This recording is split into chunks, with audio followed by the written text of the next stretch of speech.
Once upon a time, in the cozy village of Meadowbrook, there lived a little girl named Luna. She had curly black hair, shining green eyes, and a heart full of curiosity. Luna loved the forest that bordered her village, especially when the moon hung high, painting the world in a silvery glow. One mild spring night, unable to resist the moonlit, enchanted forest, Luna tiptoed out of her room with a soft whisper. "Oh, how I wish for an adventure." Wearing her warmest slippers, she quietly opened her window, climbed down the flowering ivy trellis, and ventured into the night.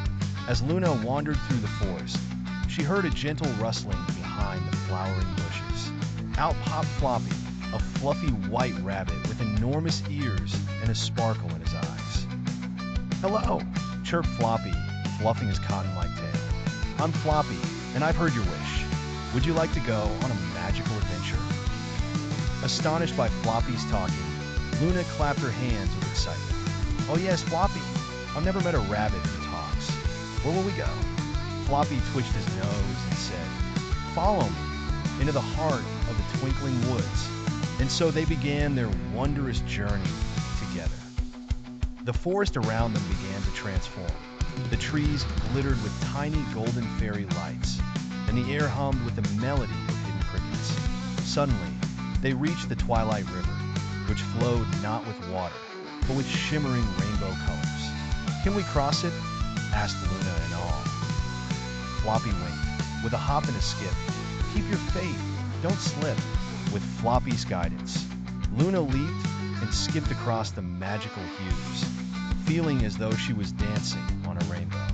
On the other side, Luna discovered a garden full of flowers that swapped colors each time the wind changed. Luna and Floppy laughed and played, twirling among the blossoms. As the night grew deeper, Floppy, in his gentle bunny wisdom, said, "Time to return, Luna.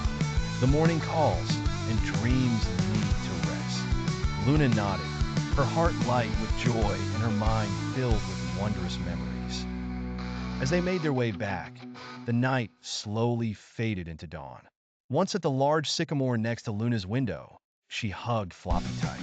"Thank you for the adventure, dear Floppy.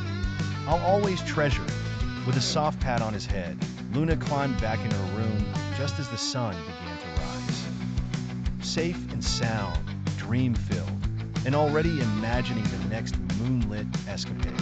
That night, as she drifted into sleep, Luna knew that no matter how far adventures might take her, the heart of a friend like Floppy would always guide her home. And with that comforting thought, she slipped into slumber.